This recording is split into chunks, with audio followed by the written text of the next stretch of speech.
नमः शिवाय मंडळी. ओम नमः शिवाय. ओम नमो ओंकारेश्वर देवताय नमः. ओम नमो देवताय नमः. मंडळी, शंका समाधान या कार्यक्रमासाठी मी संगमेश्वर गिरी श्री क्षेत्र ओंकारेश्वर देवस्थान बिलोद्यान जानेगाव इथून आपलं सर्वांचं हार्दिक स्वागत करतो.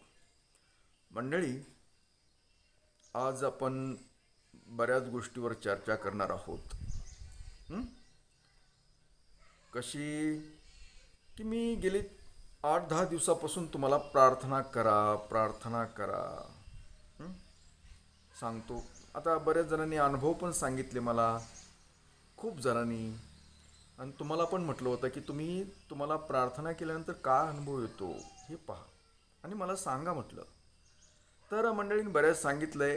तर आता तुम्हाला सांगतो, प्रार्थना करा. म्हणजे तुम्हाला कदाचित काही जणांना कंटाळवाणा वाटत असेल की काय एवढे देवदेवता करतात, एवढं पूजा अर्चा मंत्र तंत्र करतात, तरी काही मेळ लागत नाही.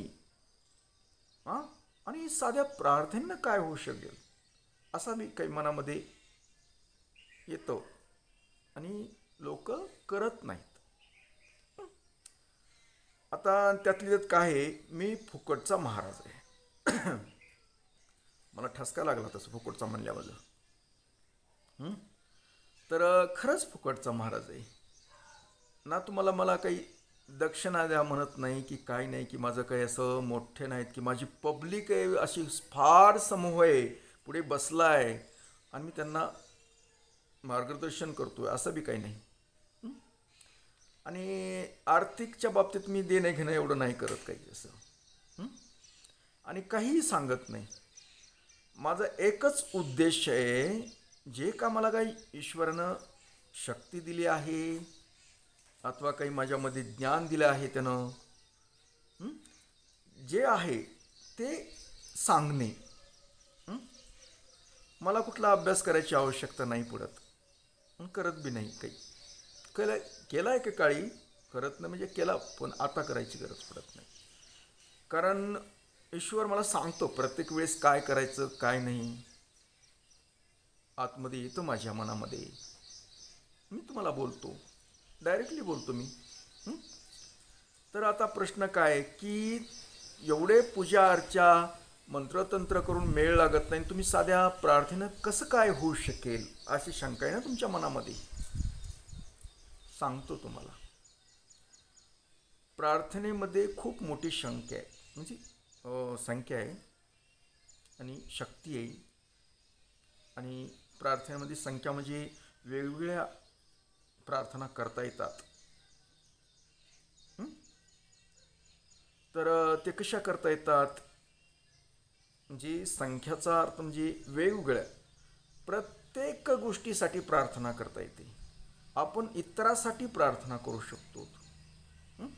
बरं ठीक आहे, आता हे थोडक्यात तुम्हाला करता येते हे झालं, पण आता आपला मूळ विषय राहील बाजूला थोडंसं, म्हणून परत येतो की प्रार्थनेमध्ये होतं काय नेमकं, की प्रार्थना ही तुमच्या मंत्रापेक्षाही प्रभावी आहे. आणि तुम्हाला त्याचा विश्वास नाही वाटत बऱ्याच जणाला, कारण मी अनुभवलेलं आहे. तुम्ही मंत्र तंत्र ह्या भानगडीत पडून तुमच्या डोक्यामध्ये मकळ्या शिरतात. कारण आपल्यामध्ये खूप देवता आहेत, देव आहेत, म्हणजे आपल्या हिंदू धर्मामधलं बोलतोय. त्याच्यामुळं तुम्हाला हे करू का ते करू का, कुणाचं देव कुणी काहीही सांगतं. त्यात तर यूट्यूब तर अरे रे बापरे, मला व्हिडिओ पाठवतात तो लोक. आता मध्ये एक 2-4 दिवसाखाली एक व्हिडिओ पाठवला, वेगळ्या महाराजाचं म्हणणं, लसण आणि कांदा ही का खायचा नाही. म्हणजे महाराज मोठे महाराज आहेत, लाखोच्या संख्येनं लोक बघतात ते, मी पाहिली पब्लिक त्यांची. अरे बापरे म्हणलं, आपण तरी एक नगभर बी त्यांच्या ह्याच्यातले नाहीत, आपण साधे सिंपल माणसं आहेत. असे मोठे महाराज, आणि मोठे महाराज सुद्धा काय सांगतात ते, अरे बापरे, ते काय सांगतात लसण कांद्याविषयी. फार ती कुण्या देवाचं, आणि ती नको बाबा, मी बोलू शकत नाही मंदिरात आहे. त्यांच्या सीचापासून ते उत्पन्न झालं, काही जण तर असे बोलले, काही अमुक पुरावा दिला, आणि ते घाण आहे म्हणून ते आपण खायचं नाही वर्जे. अरे बापरे, लोक बी विश्वास ठेवतात. अवघड वाटलं मला थोडंसं. वास्तविक तसं नाही ते. लसूण कांद्याचंही वास्तविक तुम्ही विज्ञान बघा जा. महाराजावर विश्वास ठेवू नका असं नाही माझं म्हणणं काही तुम्हाला. तुम्ही श्रद्धा आहे तुमची ठेवा, काही अडचण नाही, माझा कुणाला विरोध बी नाही माझा. पण विज्ञानाचंही धरावणं, ही आता किती डिजिटल युग आहे हे, किती संशोधन होतं आहे. आणि त्या संशोधनामध्ये त्या समजा काय ती कांदा लसणामध्ये काय पदार्थ दळला आहे काय नाही हे बघतात ना लोक. म्हणजे त्याच्यात कुठले प्रमाण काय काय ते मला काही तेवढं कळत नाही, पण आहे का नाही. मग हे असं म्हणतात, लोकांना त्याला खाण्यापासून प्रवृत्त करतात. पण तुम्हाला सांगतो, कांदा आणि लसण ही दोन्हीही पदार्थ शरीरासाठी काही गोष्टीसाठी खूप उपयोगी आहेत. आणि उपवासाचा आणि त्याचा अर्थार्थी काही संबंध नाही, हे माझं संशोधन सांगतो. ते एक वनस्पतीता, तसं गैर मनामध्ये आणायचं नाही. आता ते का खात नाहीत त्याचं कारण वेगळंच आहे. हे जे कांदा आणि लसूण जे आहेत ती उत्तेजन अर्थ पदार्थ आहेत. जे का मंडळी काय उपवास करतात समजा, उपवास, मग उपवास काळात का खायचं नाही की ती उत्तेजन देतात, शरीरामध्ये उत्तेजन निर्माण करतात.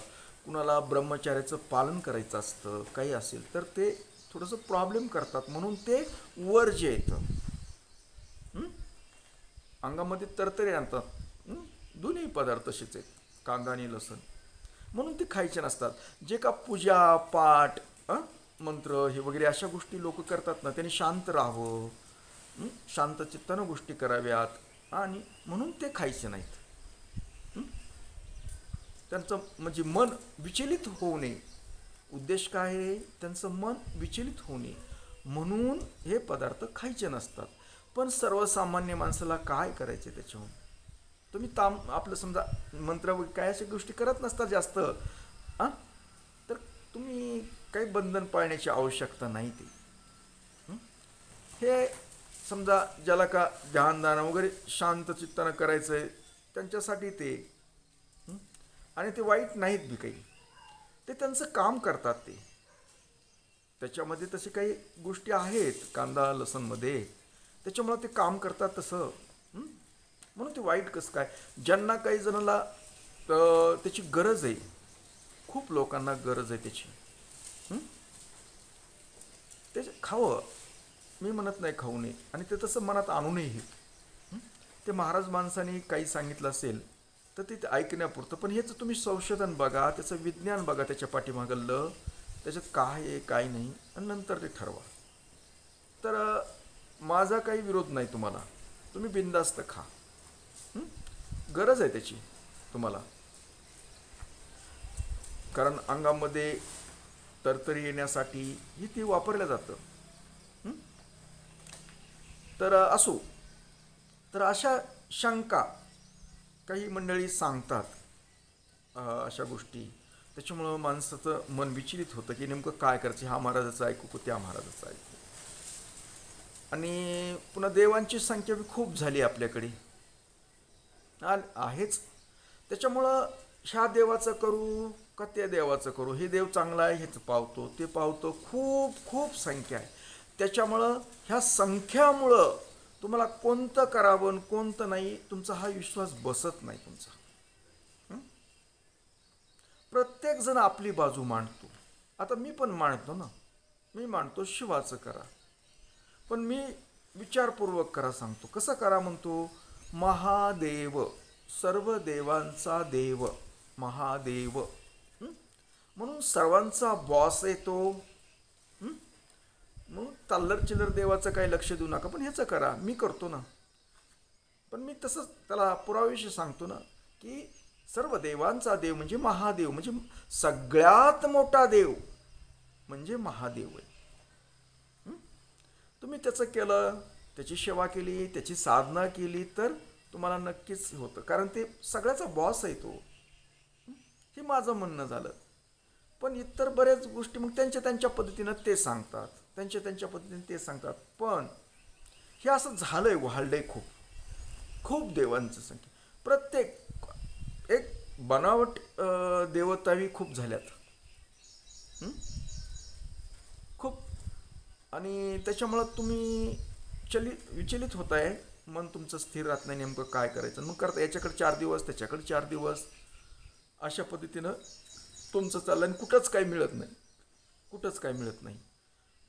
हां, आता मी तुम्हाला सांगतो, इतर जे समाज आहे, जाती धर्म आहे, त्याच्यामध्ये आपले शीख बांधव घ्या, ख्रिश्चन बांधव घ्या, मुस्लिम बांधव घ्या, जैन बांधव, अगर इतर बरेचसे आहेत ना आपल्यामध्ये, खूप जाती धर्म आहेत आपल्या भारतात. ते एकच देवता ही करतात.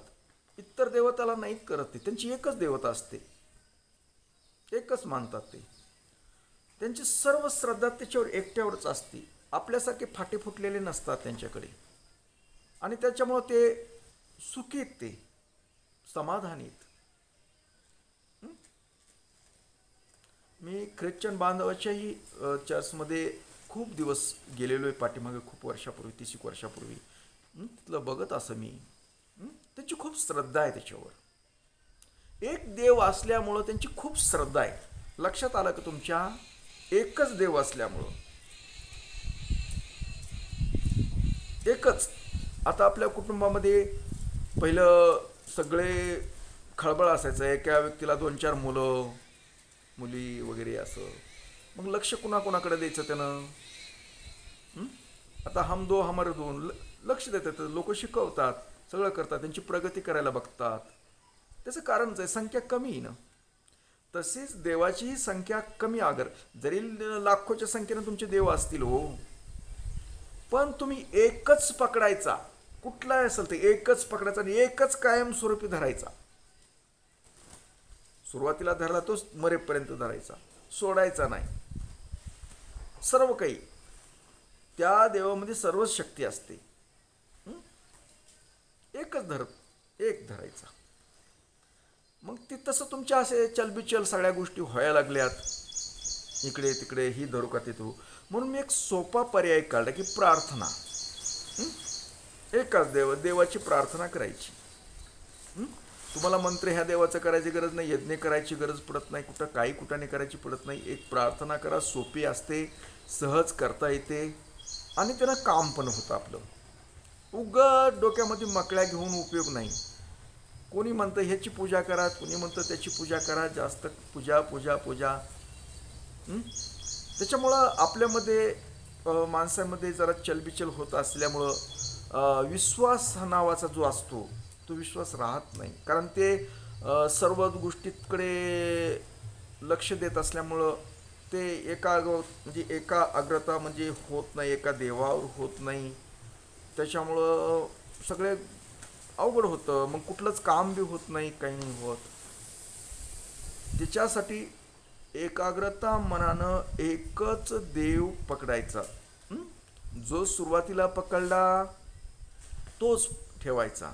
हे ना कुणी सांगितलं मध्यंतरीच की हे करायला पाहिजे, ते करायला पाहिजे, की तिकडे लगेच मन वळतं. आता सगळे जाळं टाकूनच बसलेलं आहे जग. पण आपण जाळ्यात अडकायचं का नाही अडकायचं हे आपण ठरवू शकतो. आपल्याला एक मेंदू दिलाय ना देवानं. सर्व दिलंय आपल्याला, कंट्रोल करता येतं ना. आपलं मन विचलित होता कामा नये. सर्व काही गोष्टी प्राप्त करण्यासाठी आपलं मन हे स्थिर असलं पाहिजे. आणि सगळ्यात महत्त्वाचा म्हणजे आपला विश्वास असला पाहिजे. विश्वास इकडे ढळमळू दिला नाही पाहिजे. तुम्ही एखाद्या दगडावर विश्वास ठेवा, तुम्ही तो दगड सुद्धा पावतो, काही नसतं. फक्त हा विश्वास आहे. आणि लयमट्या देवाचा काही खळबळ करू नका तुम्ही. आज देवीचा वार आहे, उपवास धरला. उद्या दत्ताचा वार आहे, गुरुवार धरला. बुधवार आहे, कृष्णाचा धरला. शनिवार आहे, शनीचा धरला. रविवार आहे, खंडोबाचा धरला, ज्योतिबाचा धरला. सगळे 8 दिवस तुम्ही बुक करून टाकले. कुठल्या तरी देवावर विश्वास असणं गरजेचं आहे. एकाच एकाच देवावर. आणि हे यूट्यूबवर काही गोष्टी बऱ्याच काही सांगितल्या जातं बरंचसं, तिकडे जरा दुर्लक्ष करा. हं?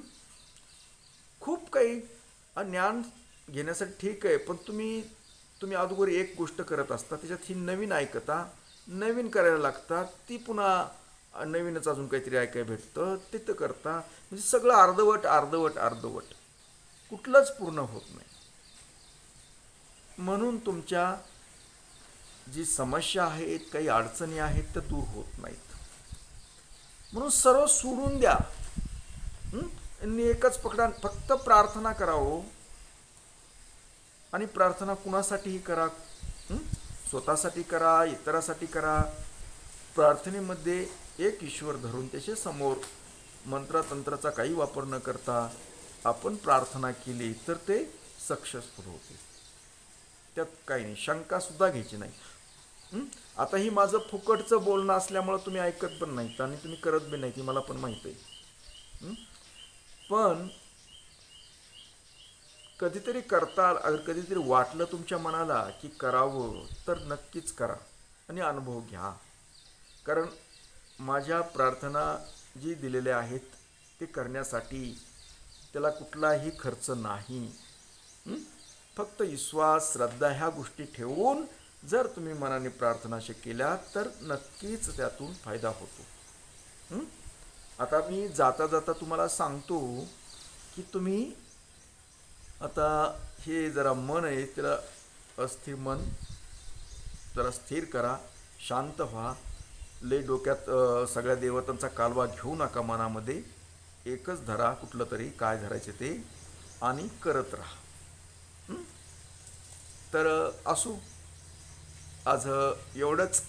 परत भेटूया उद्या सकाळी याच वेळी आणि याच ठिकाणी. तर तोपर्यंत मंडळी, ओम नमः शिवाय. जय हिंद, जय भारत. सुखी रहा आणि समाधानी रहा.